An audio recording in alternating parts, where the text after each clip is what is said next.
Hello everyone. Today we are going to talk about fracture types and their clinical significance. Here I am just going to talk about an outline and I will tell you what is much more and important in MLE exams. So first you should know about a simple fracture. Simple fracture, the best way to remember is that it is also known as a closed fracture. In that way we know that it is closed, so the skin remains intact. The bone does not pierce through the skin and therefore there is lower risk of infection compared to the open fractures. What about the spiral fracture? Any fracture which has this spiral thing. Say for example, in a child, when you see a spiral fracture, it is mostly associated with abuse, isn't it? So that's how the spiral mechanism works in the fracture. Otherwise, there is no reason to have a spiral fracture in a bone, right? So spiral fracture, it is pathognomic for child abuse and high suspicion for non-accidental trauma in pediatric cases. Here the diagnosis, you cannot really, they will not give you an X-ray feature.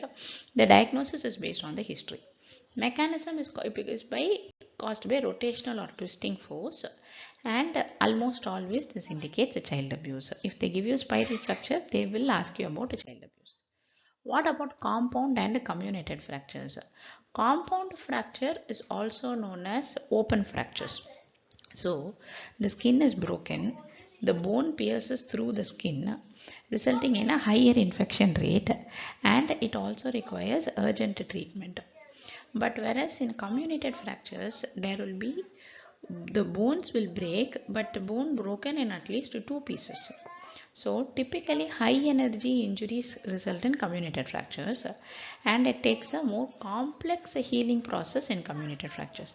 Here it requires a surgical fixation. What do you know about the green stick? This is the green stick. So if you see, if this has been bent, generally if you know about a green stick, to break it, more amount of force should be given. But with a considerable force, it can be bent, resulting in sprinters. So similar to this fracture in pediatric, in children, you should know that they have a higher collagen content and lower mineral content. So when a force which will cause fracture in an adult, but if the same force is applied in a pediatric, because of the increased bone flexibility, the bone will just bend and crack instead of complete breakage. This is what is known as the green stick fracture. Here the radiographic finding will resemble a green branch that splinters on one side without breaking completely. What about the linear skull fracture? So linear skull is, there is a break in the skull without bone displacement. So that is the most common skull fracture and it has a high correlation with epidural hematoma because of this skull fracture. What do you know about the base of skull fracture? There are four important findings which you should know. One is the raccoon eyes, where there is periorbital ecchymosis is pathognomic. Second one is the battle sign, where bruising over the mastoid process will develop. Third one is rhinorrhea and fourth one is otorrhea. So all these are important features of skull fracture. Here you should also, there is something known as Cushing's reflex where there is hypertension, bradycardia and abnormal respirations. So they will give you these three and they will ask you what is the reason behind this. It is because of increased intracranial pressure which can also be seen in the base of skull fracture. What is a metatarsal stress fracture? So here in the metatarsal bones, there will be a stress fracture. There will be a fracture which is seen in long distance runners. And it is mostly seen in athletes with low BMI. You might be wondering why this has happened. This can happen because of low calcium intake or athletic amenorrhea or because of a female gender. Anything can be the reason. So any person who is having a metatarsal stress fracture, that is going to happen obviously because of low calcium intake, isn't it? So they will, in the big net, they will ask you what are they at a high risk of developing in the future. So the answer is osteoporosis. What about a clavicular fracture? Here, there are two mechanisms for a clavicular fracture to sustain a clavicular fracture. One is fall on an outstretched hand, where the pressure is impacted on the clavicle, resulting in clavicular fracture. The second one is the handlebar injury, where the force will be transferred from the handlebar to the clavicle. So in any cases, in any of the reason, the most common location of clavicular fracture is middle one third of the clavicle. Sometimes they will give you any of this mechanism and they might ask you the location, that is middle one third, or they might give you that he has already sustained a clavicular fracture and what is the treatment. Treatment is figure of 8 sling. What about the lunate? So if you see the location of the lunate is next to scaphoid. That is in almost in the central palm area. So when there is a fall on an outstretched hand and when there is pain in the central palm area, that clearly indicates that it is a lunate fracture. Here, when there is a pain in the anatomic snuff box, that means there is fracture in the scaphoid. Here, pain in the central palm, but there should not be any no pain in the anatomical snuff box. It will indicate that it is a lunar fracture. What about a hook of hamate fracture? Hook of hamate is the one which is present in the ulnar region, and the most common reason is handlebar injury or impaction. Here, because of the hook of hamate, if it is fractured, it can affect the distal ulnar nerve in the Guyon canal, resulting in ulnar damage, causing weakness in the finger abduction as well as adduction, isn't it? So the diagnosis to detect the ulnar nerve injury is positive Romant sign, where the ulnar nerve is the one which is responsible for thumb adduction. So I have talked in detail about this in the upper limb nerves. If you want to know, you can refer that video. So thumb adduction is caused by ulnar nerve. So one, he needs to place a piece of small paper or a piece of chart paper kind of between the thumb and the index finger, and the person should be asked to hold the paper between his thumb and the index finger. If there is an ulnar nerve injury, the thumb adduction cannot happen and he cannot hold the paper in its place, which is elicited by Froment sign. Let's talk about humeral fractures as well as nerve injuries. So humerus bone can get fractured in three important areas. One is the cervical neck, other one is the mid shaft, and the third one is the supracondylar. Here this chart beautifully describes what are the particular nerves that are affected. If the injury is in the fracture is in the cervical neck, it can result in axillary nerve injury. Resulting in axillary nerve is the one responsible for supplying the deltoid function as well as sensation.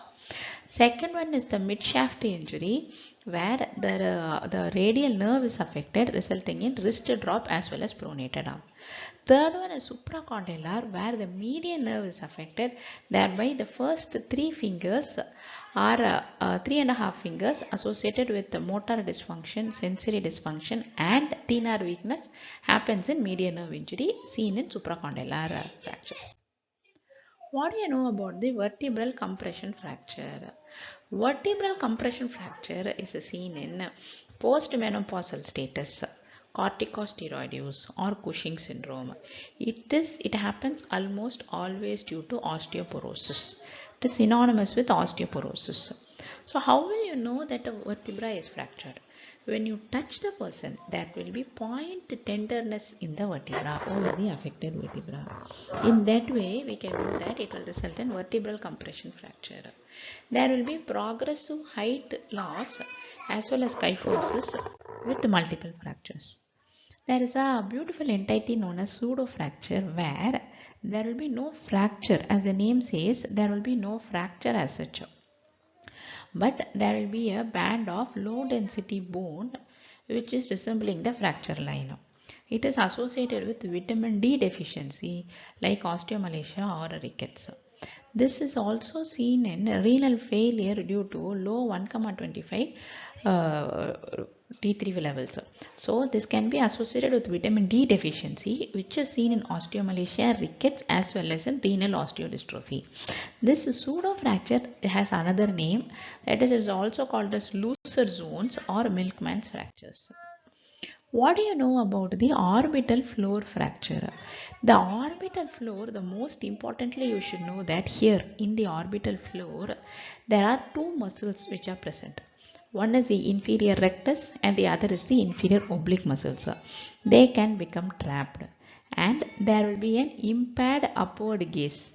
That is the most important key diagnostic feature, because inferior oblique is resulting in an upward gaze. So that is how the clinical presentation will be. How should orbital fracture happen? It is typically caused by blunt trauma to the orbit. Say for example, they can give you like there is a baseball impact. Additional findings such as diplopia, enophthalmos, infraorbital nerve hypothesia, all this can also be seen, but mainly the nerves which are affected is concentrated. What about the ulnar nerve injury? Ulnar nerve injury is commonly, like as I previously seen in Guyon canal syndrome, it is commonly seen in cyclists due to pressure from the handlebars, and how the Froment sign indicates ulnar nerve dysfunction.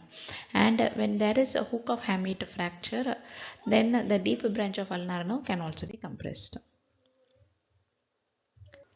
So let's talk about jersey finger. Jersey finger is very simple. So the finger is caught in the jersey. That's how you should remember. Results in jersey finger. So which area will generally be caught in the jersey? That is in the distal interphalangeal joint is caught. So it will result in a rupture of the flexor digitorum profundus. That is the only tendon which comes until till the distal interphalangeal joint. So inability to flex the distal interphalangeal joint independently is seen in jersey finger.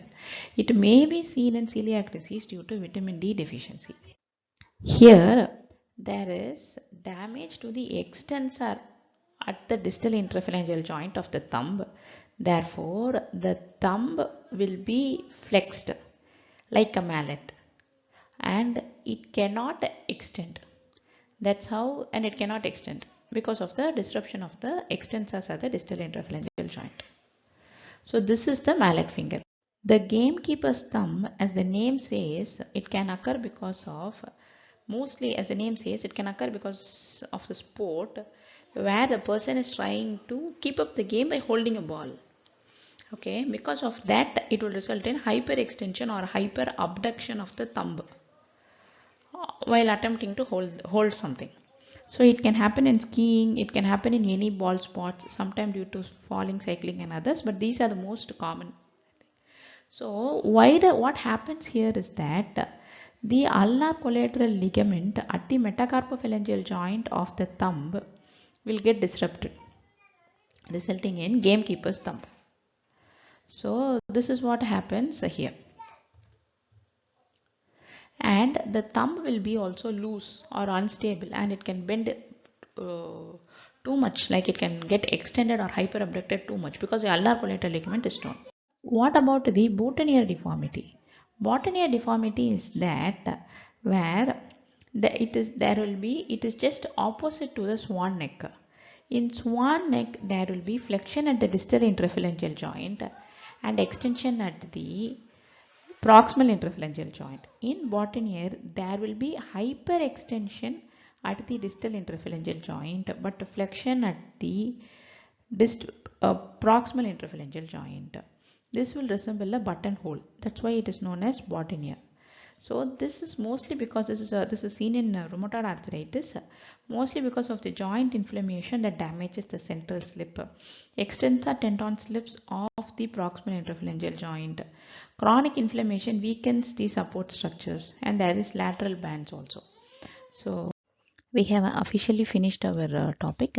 So but with this I have an announcement to make. I am starting my mentoring lessons for USMLE graduates, USMLE aspirants and medical graduates. If you like my video and if you like my slides and if you want to get mentored by me, you can go ahead and send a message in the comments. Looking forward to see you succeed. Have a good day.